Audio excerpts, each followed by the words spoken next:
Okay, Chi-Chi, we're back after a couple of hours. Um, catch me up on what you found yourself thinking and feeling after the session. I was really just trying to process it emotionally and try to think about what parts of my past would fit into um, what's happening now, and I was trying to pinpoint, you know, which of those things would be the most significant, which of those things would maybe not matter as much, and just kind of trying to process it that way. I'm not saying that I came to any conclusions, but it was just a matter of trying to do that with it. What stands out for you among the many things you talked about? I think that you had some really interesting insights, things I hadn't thought about in those terms when you talked about the all the incidents of abandonment, of impermanence, those kinds of things. I guess I never really thought about things in those terms. And so it was interesting that that was how you saw it, and also your idea that I always seem to get to a certain point with something, and then either pull back or do something deliberately to make it stop working or being good or whatever. And I thought, again, that was something I had never really thought of it in those terms. I had always thought of it as, well, no, I didn't. That's just a goal that I never reached, that I never even really came close to. In other words, almost like it was doomed from the start. It was a failure from the start. So I was thinking, well, maybe there is another way to look at all this and to view all this that is easier to deal with and makes more sense. I don't know. I don't know. I mean, again, these were just things that were going through my head. It wasn't like I was coming to any deep, brilliant insight or anything like that. So. Well, one of the things I've really been struck with over time working with people is that we all assume that our own family, our own history is sort of normal. Right, right.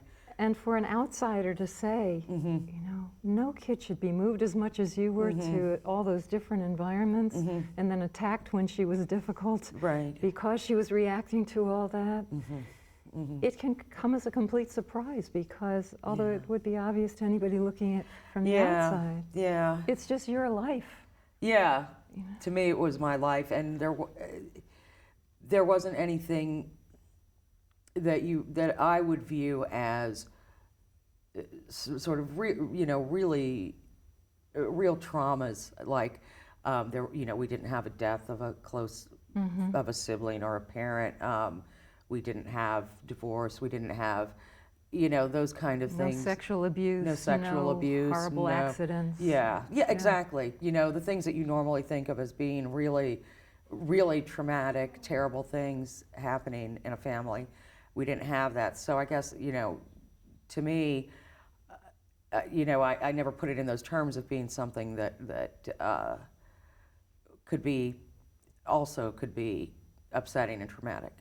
Yeah, if you ever get a chance to get to know a young child really well and you watch them respond to separation, especially the first few times they have a major separation like a move or going off to school or nursery school, it's very difficult for them. There are a lot of emotions involved, and how well they do with it depends a lot on the compassion of people who are helping them name their feelings.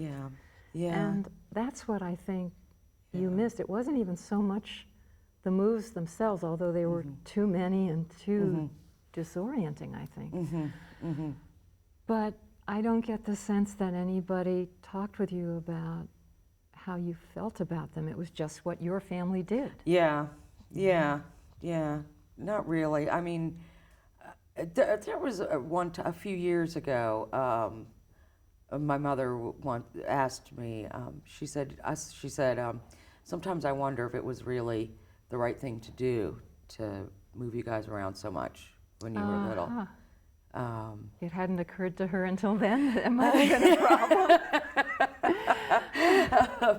And it was, yeah, we had never had that conversation growing up. It was always just, well, this is what we're doing and this is where we're going. And, you know,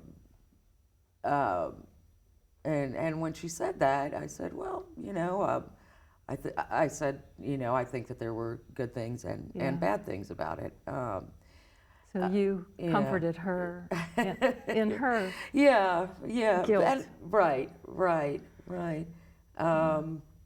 She probably really had no choice about the moving, given your father's job, or at least some of the moves were probably out of her control. Some of them were out of her control. When we were older, she went back to work and actually worked with my father, and so she did a lot of traveling herself. She did like all the traveling and all the moving and going different places. She really did like that. She said that was one of the reasons that she wanted to marry my father, because she knew that was the life that he had. I don't know if she realized how difficult it could be. I doubt it. I think it would have been too painful to her to realize that. Right. So I think, but it's interesting what you were saying, because it reminded me of when I was in school, in high school. I was in high school overseas, and a large number of my classmates were British. And I remember how so many of them told me that it was the normal done thing to do for parents to send their kids away to school at a really very young age, yes. 6 or 7 or 8, really young. And almost every one of them said that they felt like they could never forgive their parents for having done it, that it was that they felt so emotionally devastated by it. Yeah. And I remember being really surprised to hear that, because it was such a common thing. Yes. But they almost all had that same reaction. And they all said, I will never do that to my children. I thought that was interesting. Yes. But again, I think that parents don't think about that, or maybe they feel they have no choice. I don't know. I hear in your saying that a wish to exonerate your own parents, who you love, and who are probably doing the best they can. Right. But some parents do think about that, and you know, some mothers wouldn't want to marry a man who would be traveling all the time when they were taking care of very young children. Right. So in a way, I think you're trying to protect yourself from the grief and the anger that someone should have known how hard it was on you.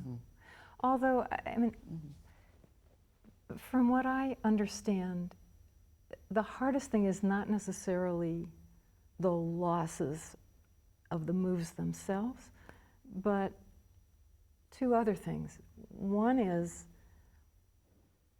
how people dealt with it, whether you felt your feelings were expected, accepted, understandable, supported. And the other is what sense you made of it as a young child. And since young children they're egocentric, not in a bad way, but whatever happens to them, they develop sort of self-referential explanations of it. Like, you know, my father died because he didn't love me enough to hang around. You know, depending on how old the child is, they will develop these referential explanations. And I'm guessing that especially without people helping you with your feelings, you developed some sense that you were being punished because there was something wrong with you. Because once again, they're ripping you out from under your familiar surroundings, your friends, in some cases the availability of your father. And I'm thinking that that has probably more to do with the problem that we want to keep our eye on, namely, Okay. why do you sabotage yourself when you start getting toward a goal? It's very hard to actually make contact with that part of the self that might feel like it's because I'm bad that these things happen to me and I don't deserve anything better. And I'm only guessing that that's what's there. But I wouldn't be at all surprised if that's underneath. Right. Yeah, I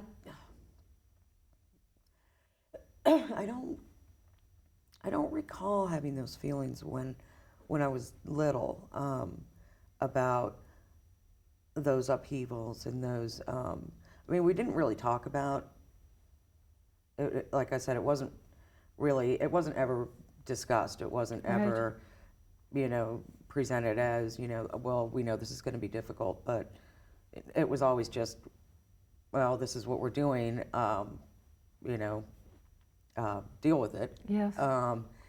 And I think,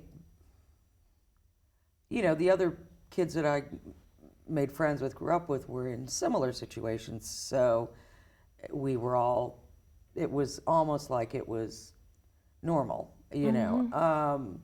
So I think people who grow up in the Army is probably the same thing. Yes, I was thinking about military kids. I've It's probably the same. run into similar stuff. And it's the same, it's usually the same attitude on the parents' part. This is just what military families do, so, tough upper lip and Right. don't be a baby. Right. It was, that was very much the way it was done. I think really the where it all sort of came to a head was when probably once I became as into the teenage years, 12, 13, that was when I really started acting out. Sure. At which, that's the age that most people do. Well, not only And- that, but it's at that age that the peer group is so critical, and True. moving is traumatic at that age. It's horrible to be a new girl at that age. Whew. Yeah. Yes. So that was, that was, although at that point, when we made that move, I actually was looking forward to it because we were living in the States and I was very unhappy here. So I was actually looking forward to going somewhere else. It must have been kind of odd for you to try to adapt to a United States adolescent population that didn't have your background. Very, very difficult. Very difficult. Almost impossible. Yeah. So it was, So at that time, I was actually looking forward to moving, and I was very happy with that move. But it was also, again, I think because I was an adolescent, and that was when I really started to, in a sense, start to break away from my family. But my tendency was to do it in a very dramatic fashion. So, and that was, I would say, really when things really got just constantly confrontational and just for Yeah. years. It I was bet like- they didn't know how to deal. This is a They diplomat's didn't. family, right? Right. How do you deal with an angry, acting out, Right. promiscuous, Yes. substance-using adolescent?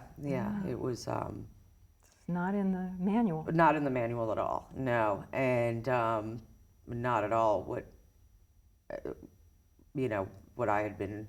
It wasn't like I came from a they weren't substance abusers. It wasn't, So, but that was. So I think that was when it really became just a really untenable situation in a lot of ways. So. Well, let me change the topic a little bit. and go to where I felt that you had the most emotion when I watched the original tape of you with John Carlson. And that was around the loss of that relationship. Are you willing to talk about that and what that meant to you? I think that's connected with this instability.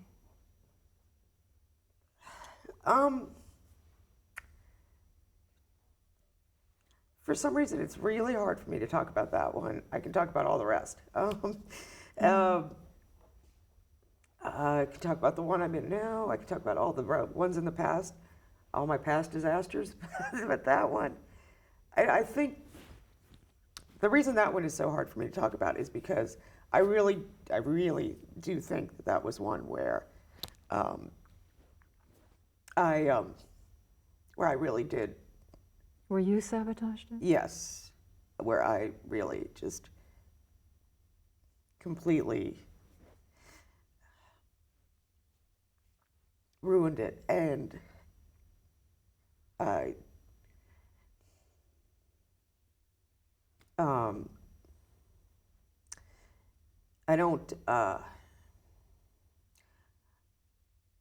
don't think people should. I don't think it's healthy or good to constantly have a regret about something like that. I think you have to be able to move on, and I think I have. It's just that it's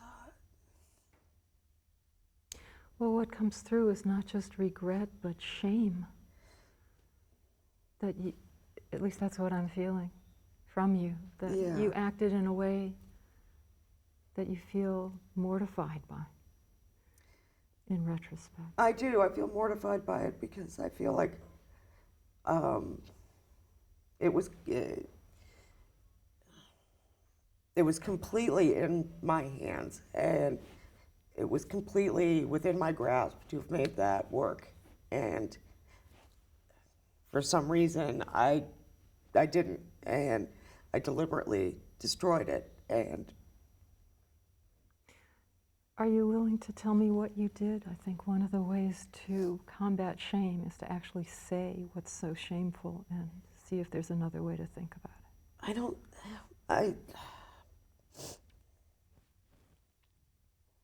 If it's too much, you don't have to go there. No, it wasn't.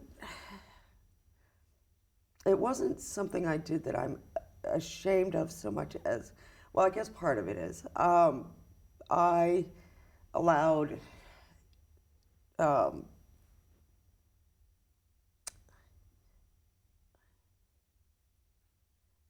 feel like I allowed too many outside influences to make a decision for me that was not in my best interest. And I guess what I feel ashamed about is that I did that, is that I was a grown person and I didn't act on my own, in my own best interest. And that's what, when I look back, that's my regret. That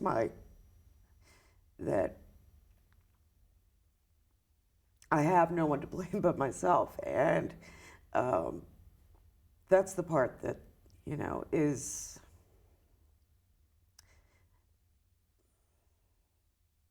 and maybe I've idealized this relationship in my head too, but I don't think so. I don't know. Well, I can see you struggling not to get into too many details. If I were in a long-term therapy with you, I would slowly try to get you to tell me all the details. But here's what I am putting together from what you've said so far. That growing up, all kinds of decisions were made for you by other people. Right. You had no say in it. You just had to cope. You had no opportunities to develop your own sense of agency, of having control over your own life. And when you hit your teenage years, you determined to live your own life with a vengeance. Right. in a way that was self-destructive, but at least it was your self-destructiveness. You were in charge of it. Right. And so I find myself not surprised that, A, you let other people influence you a lot, because I think there was a disturbance of your sense of agency. And in a way, it's a repetition of, listen, everybody else knows where you should be. Right. You should leave the guy. Or Right. we're moving. Right. And the only way you could feel your own sense of agency in that situation was to precipitate exactly what the loss was that you were afraid of. It's like a kind of acting out. Right. Right. But at least you did it. I mean, in some ways, I think one of the consequences of your history is that you can feel your power mostly in opposition to someone else's agenda. Yeah. And when you're headed toward the finish line in whatever it is, and you start feeling that some other agenda is now controlling you, you may need to throw a monkey wrench into everything. That's how I'm putting these That's things interesting. together. That's interesting. Yeah. That's. Yeah. I think that's. I think that's what it is. And I think, but.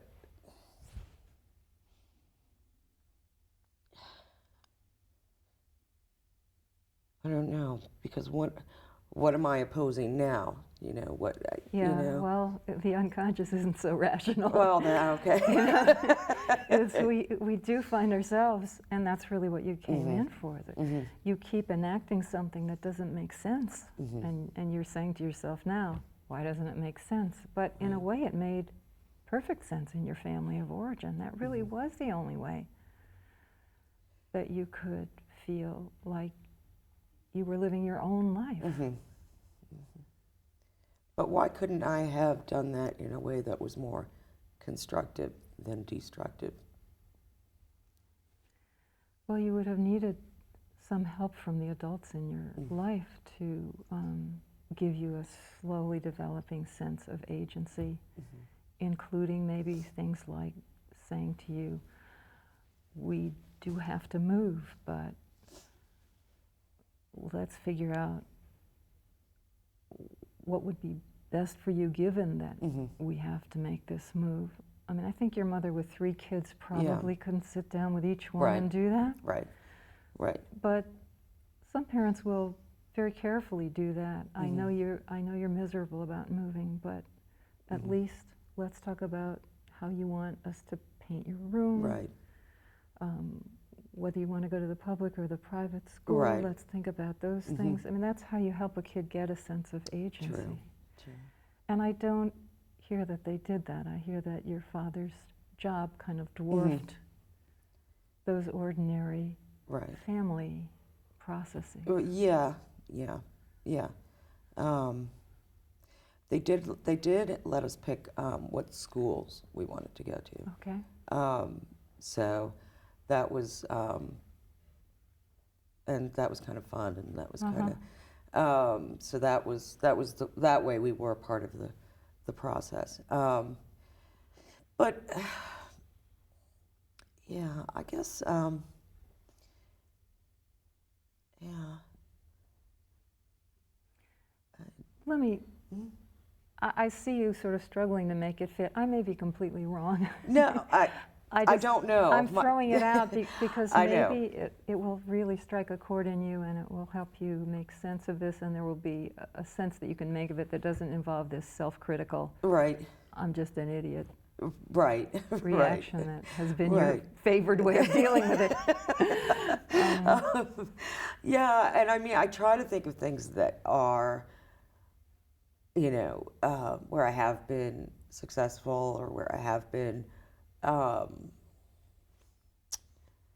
where I haven't seen that pattern play itself out.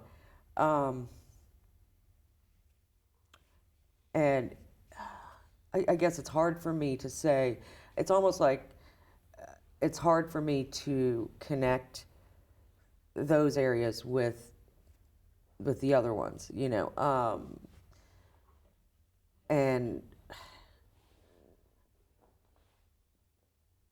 it's hard for me to have complete trust, even that those things are really as good as they seem, or even as. Tell me about some of those. What are the things that you haven't had trouble taking to their completion or being successful in? I think that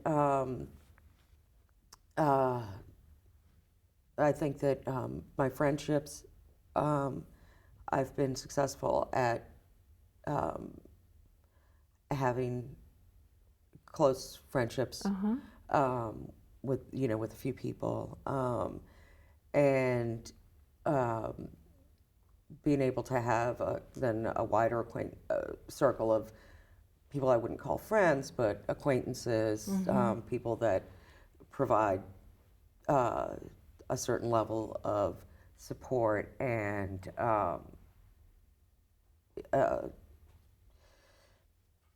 other positive things.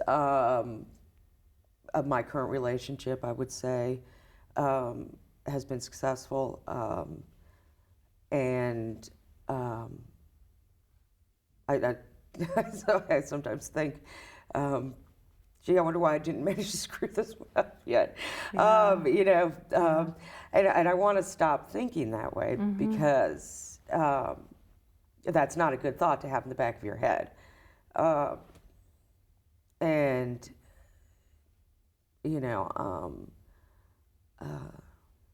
work is a mixed bag. In some areas, I've done very well; others not so much. But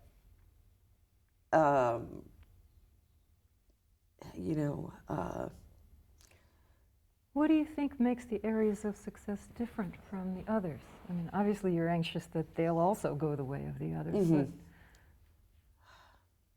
does one involve men more, or does one involve, you mentioned weight, attractiveness, that could be related to men. Is there? Yeah, I mean, that's certainly, I'm certainly unhappy with my appearance because of my weight. And that is,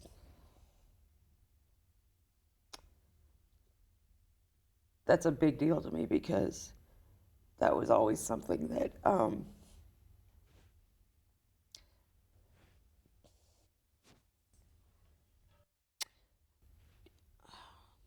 that was always something I felt really good about when I was younger. Yes. I always felt really proud of my appearance, and now I don't.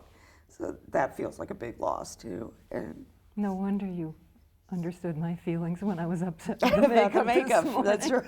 I felt this immediate compassion for me.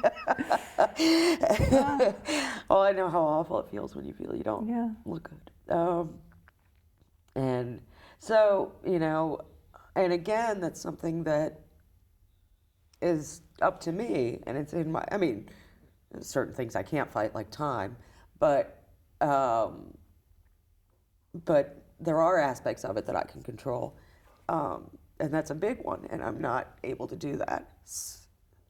And supposedly it's important to me, and I can't do that. So why, why is that?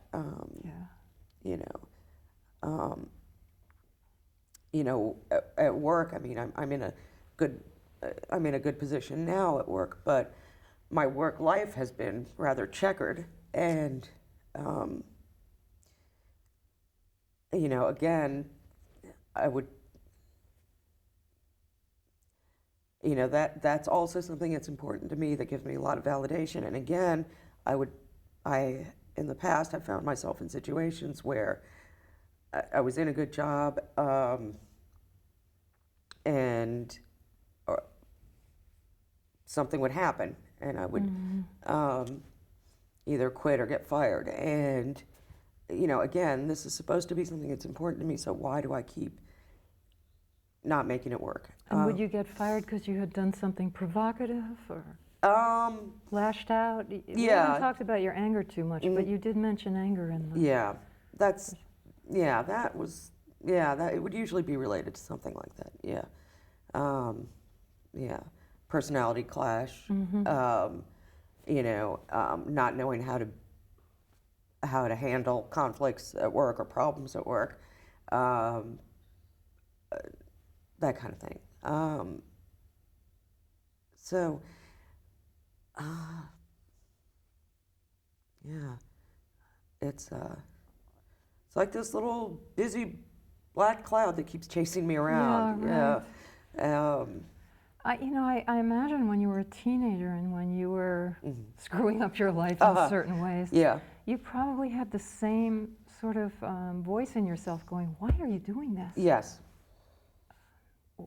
What's the, why can't you just, Right. not throw your life away like Right. this? Right. Yes, I did, but it just seemed like it was so important to just be defiant and to defy everything and to. Well, I think you were angry, and I don't think there had been much room for normal anger in your family. No, there wasn't. There wasn't. So I think I don't know. But now it's like I've worn all that out, and now what's left? So. Well, let me make a recommendation and a prediction. The recommendation is, as I said earlier to you, I really think it will be valuable to you to have real therapy over the long term with somebody who could be there for as long as you want the person to be there. The prediction is that in a therapy like that, these patterns appear in the here and now. They're not going to appear between you and me in 2 hours, but you will probably find yourself feeling angry and oppositional toward the therapist and the therapy process at a certain point. And it's critical that you hang in there and understand that at that point, rather than Quitting enact the same thing that you've done with other stuff. And that'll be the responsibility of both you and your therapist to try to make it come out differently this time. Right. Because one of the things that happens in therapy is that there is a subtle repetition of the serious emotional things from your life. And they can just replay unless both parties are attuned to making it come out differently this time around. So in therapy, the idea is for it to come out with a different ending. Exactly. This replaying. Right. You can't expect yourself not to find yourself feeling angry or hopeless or fearful that you're going to lose the relationship or the rug's going to be pulled out from under you. I think that stuff will come up a lot.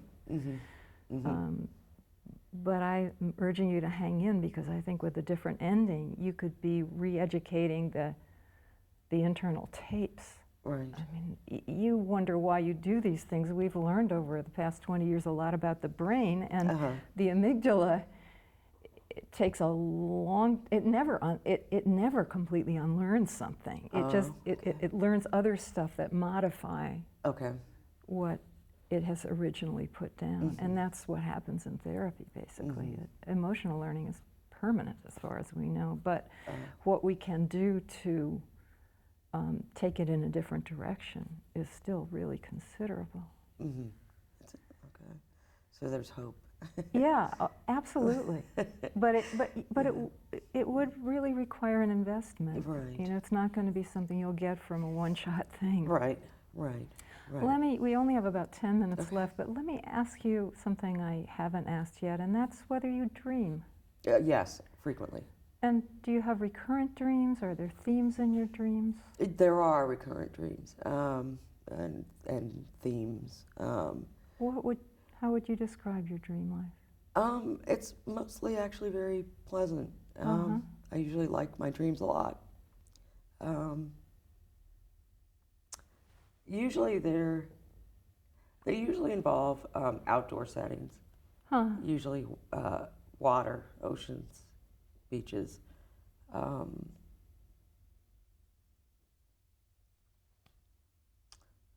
People that I know.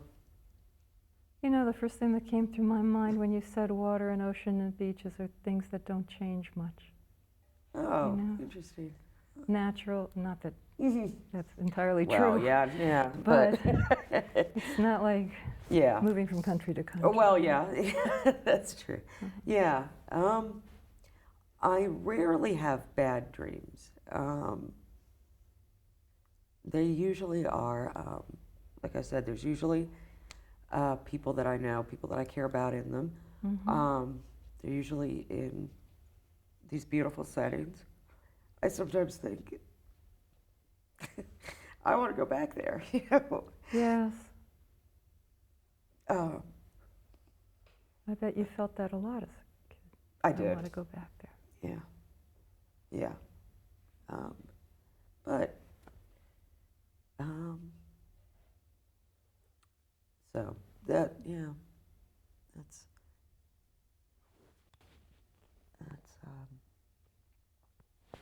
You haven't had recurrent nightmares or any? I did when I was younger. I did when I was younger. I did, but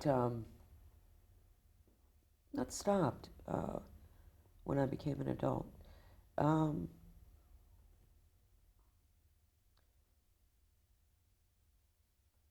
the the bad dreams I have now are I have dreams about I would qualify them as nightmares. They're dreams about people dying. About loss. Hmm. Have you had people die on you? My father. That's right, 10 years ago. Yeah. And it's more than that now. Yeah, about 10 years ago. And yeah. So And what did he die of? he had a stroke, and then he had a heart attack about a year later. The stroke really put him out of commission, and then he had the heart attack. That must have been hard to see him that way because It was terrible. It was terrible. Yeah. It was completely unexpected. He was very healthy, and but after he had the stroke, he didn't want to take care of himself. He didn't want to do the things you're supposed to do, or do his physical therapy or any of that. He kind of just gave up. And so yeah, it was tough. And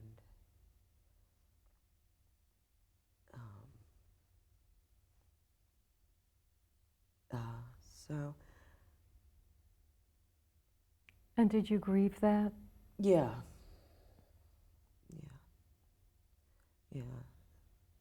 Did your family, were they able to grieve together? Yes, we were, actually, and I gave the eulogy at his funeral, and it was, yeah, and a lot of other family members came for the funeral and spent time with my mother and with us. So yeah, we were able to. My mother had a really hard time with it. I bet. She took a very long time to. I imagine Yeah, because yes. her whole life was an adaptation to Yeah. his life. Hmm. And they'd been together so long, Yeah. and so it was really hard for her. And you worry about her, you said, how is she doing?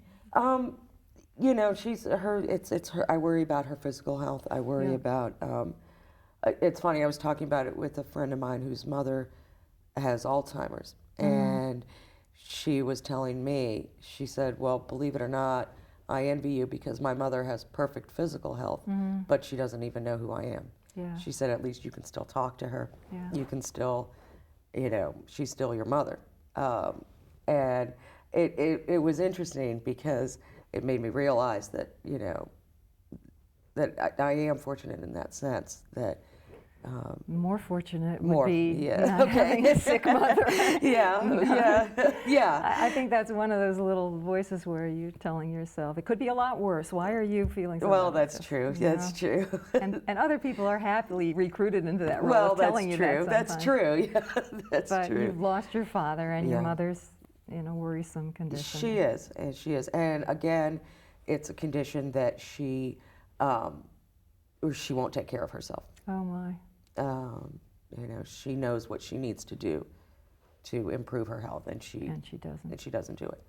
And it's unusual for me to see that because that is not her personality. Yeah. Um, So she's given up too. she's in a kind of way. given up. She's kind of given up. Yeah. Huh. And I think that's the part that's really hard for me to watch. Yeah. So, you know, it's, so I worry about her. Yeah. We're getting toward the end. Okay. How has it been for you? It's been difficult, but Yeah. not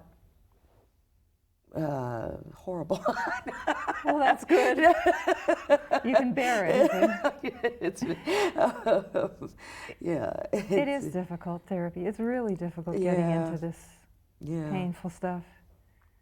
I remember a friend of mine told me her therapist told her it's like surgery without anesthesia. Yeah. And when he was telling her to be ready to. There's Yeah. comfort in it too, but it's Yes, painful. yes. Well, I think there's comfort always in talking to Yeah. someone. Is there anything you want to ask me or?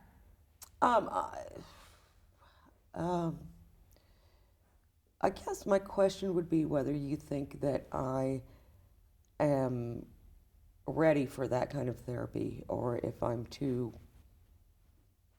kind of unwilling to take those Oh, steps. it's a good question because you can feel in yourself both sides of that very strongly, right? Right. I think you can do it, and I think it would be greatly worth it to you to do it. I think you should be very careful to interview several therapists. And I did that before, actually. Be sure you get a person that you really trust Right. and that you really trust to hang in with you, Yeah. because that will tilt the balance Yeah. toward your being able to fight the part of you that wants to just say, "Ah, the hell with this. Right. I'm out of here. Right. This isn't working like everything else isn't working." Right. And Right. that is pretty predictable that could come up. But it will be painful, but I think you'll find it healing. And I think you'll be able to make changes, but it's not going to be real fast. Right. Does that Right. feel right to you? Yeah, yeah. I would like it to be overnight. Of but, course. But I'm sure everybody does. But, Yeah. but Okay, well All then I right. guess we'll stop there. okay. All right then. It was a pleasure It meeting was you. so nice meeting you. Thank you so much. You're very welcome.